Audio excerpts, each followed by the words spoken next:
Task ಮಾಡ್ಕೊಂಡು ಶ್ರೇಯಸ್ಸು ಯೋಗ್ಯ ರೀತಿಯ ಸಂಕೀರ್ತಿಯನ್ನು ಕೊಟ್ಟು ಮಹಾ ಕೆಲಸಗಳನ್ನು ಮಾಡುವಂತಹ ಯೋಗ ಭಾಗ್ಯ ಕೊಟ್ಟು ನಿನ್ನ ಮತ್ತೆ ಕಾಪಾಡಬೇಕು, ರಕ್ಷಿಸಬೇಕು ಅಂತ ಕೇಳ್ತಾ ಇದ್ದಾರೆ ತಾಯಿ. ನನ್ನ ಸ್ಥಳಭಾಗಕ್ಕೆ ಬಂದಿದ್ದಾರೆ.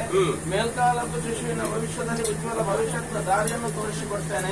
ನನ್ನ ಪ್ರಸಾದವನ್ನು ಇಟ್ಕೊಂಡು ಮುಂದೋಗಿ ಬರತಕ್ಕಂಥ ಸರ್ವ ಸಂಕಷ್ಟವನ್ನ ಕಾಲಪುಟಕ್ಕೆ ಹಾಕೊಂಡು ಬೇಕಾದ ಅನುಗ್ರಹ ದಾರಿಯನ್ನು ಮಾಡಿಕೊಡ್ತೇನೆ. ಕೂಡ ಯೋಗ್ಯ ರೀತಿಯ ಅನುಗ್ರಹ ಕೊಟ್ಟವರಿಗೂ ನೀನು ಕಾಪಾಡಬೇಕು ಅಂತ ಕೇಳ್ತಾ ಇದ್ದಾರೆ ತಾಯಿ. ಶಿಶುವಿನ ಕೈಯಲ್ಲಿ ಬೇಕಾದ ಸೇವೆಯನ್ನು ಪಡ್ಕೊಳ್ತೇನೆ. ಅವಳಿಗೆ ಸಾಮರ್ಥ್ಯ ಕೊಟ್ಟು ಅವಳನ್ನು ಇನ್ನು ಮುಂದಕ್ಕೂ ಬೇಕಾದಂತ ಜಾಗದಲ್ಲಿ